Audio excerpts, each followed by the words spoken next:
ఉగాది, రంజాన్ అందరికీ కూడా ఉగాది, రంజాన్ శుభాకాంక్షలు తెలియజేస్తూ మరి ఈ కార్యక్రమంలో మన జిల్లా ప్రధానాధికారి కలెక్టర్ గారు లేరు, మరి జేసీ గారు వారి స్థానంలో ప్రధానాధికారిగా ఇక్కడికి రావడం చాలా సంతోషదాయక విషయం.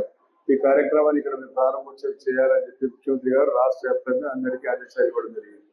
కాబట్టి వేదిక పైన చాలా మంది పెద్దలు ఉన్నారు. పేరున్న పెద్దలందరికీ నా ధన్యవాదాలు తెలియజేస్తూ అదేవిధంగా ఎలక్ట్రానిక్ మీడియా వారికి, ప్రింట్ మీడియా వారికి కూడా ధన్యవాదాలు చేస్తాను.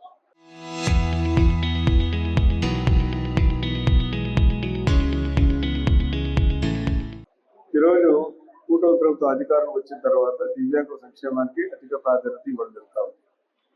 లోకేష్ బాబు గారు పాదయాత్ర చేసేటప్పుడు వారికి 3,000 పెన్షన్ ఉంది, 3,000కు డబుల్ చేస్తాం, 6,000 చేస్తామని చెప్పి ఆ రోజు ఏవైతే పాదయాత్ర తెలియజేశారో దాన్ని ఈ ప్రభుత్వం, కూటమి ప్రభుత్వం చూచా తప్పకుండా అధికారంలో వస్తానే వారికి దాదాపుగా 3,000 నుంచి 6,000 వరకు పెన్షన్ ఇవ్వడం జరుగుతా ఉంది. మరి ఎక్కడ ఏ రాష్ట్రం కూడా ఇవ్వడం లేదు.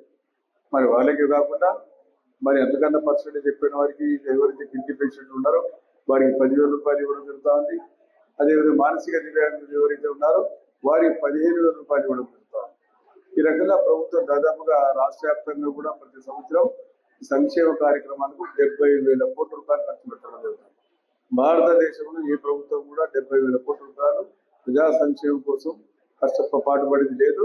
కేవలం చంద్రబాబు నాయుడు గారి ప్రభుత్వమే ఈ రోజు భారతదేశంలో 70,000 కోట్ల రూపాయలు ప్రజా సంక్షేమం కోసం, తల్లికి వందనం కానివ్వండి, అదేవిధంగా ప్రతి నెల మన పెన్షన్ వచ్చే కార్యక్రమం కానివ్వండి, అదేవిధంగా ఆటో వారికి ఇచ్చేది కానివ్వండి, గ్యాస్ చూస్తున్నప్పుడు గ్యాస్ క్రైసిస్ వస్తే గ్యాస్ కానీ ఏదైతే సూపర్ 6 దాంతో కలుపుకుంటే మళ్ళీ ఈరోజు దివ్యాంగులకు ఎవరైతే 40% డిజేబుల్ ఉన్నారో వారిని గుర్తించి వారికి జిల్లాలలో వారు ఎక్కడైనా ప్రయాణించడానికి కొన్ని బస్సులు కేటగిరీలు చెప్పారు కలెక్టర్ గారు, ఆర్ఎం గారు.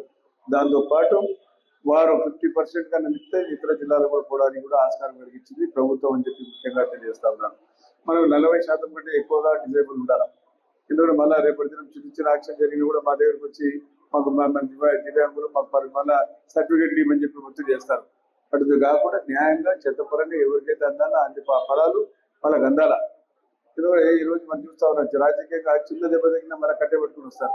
సార్ మేము కూడా దివ్యాంగులం, మీరు చెప్పండి మాకు 40 ఉచిత బస్సు సౌకర్యం ఉంది కాబట్టి. అదే రకంగా ప్రెస్ వాళ్ళకి కూడా ఉచితంగా అప్గ్రేడ్ ఇచ్చాం, మీకు కూడా ఫ్రీగా పంపుతా ఉన్నాం, ఫ్రీగా సర్వీసెస్ ఇస్తా ఉన్నాం.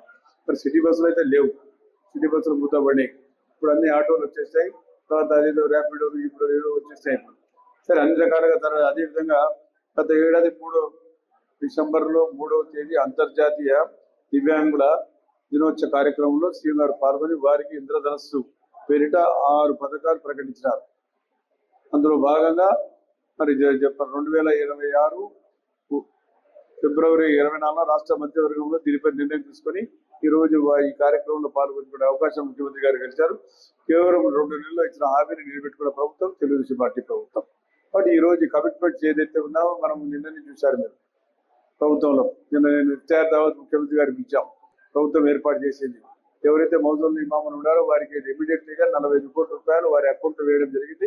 దీని వారికి డబ్బులు కూడా చేరిపోయి పండుగ ఉంది కాబట్టి రంజాన్ పండుగ జరపాలి, ఘనంగా రంజాన్ పండుగ ఏర్పాటు చేసుకోవాలని చెప్పి ఆ రకంగా ఇవ్వడం జరిగింది. అదేవిధంగా రాష్ట్ర వ్యాప్తంగా కాకుండా జిల్లా వ్యాప్తంగా కూడా దీనికి మనం డబ్బులు ఇచ్చాం. జిల్లా వ్యాప్తంగా కూడా రంజాన్ ఎవరైతే ముస్లిం సోదరులు ఉన్నారో ఈ పండుగ చేసుకోవడానికి మీకు ప్రభుత్వ పరంగా మనం డబ్బులు కూడా ఇవ్వడం జరిగింది.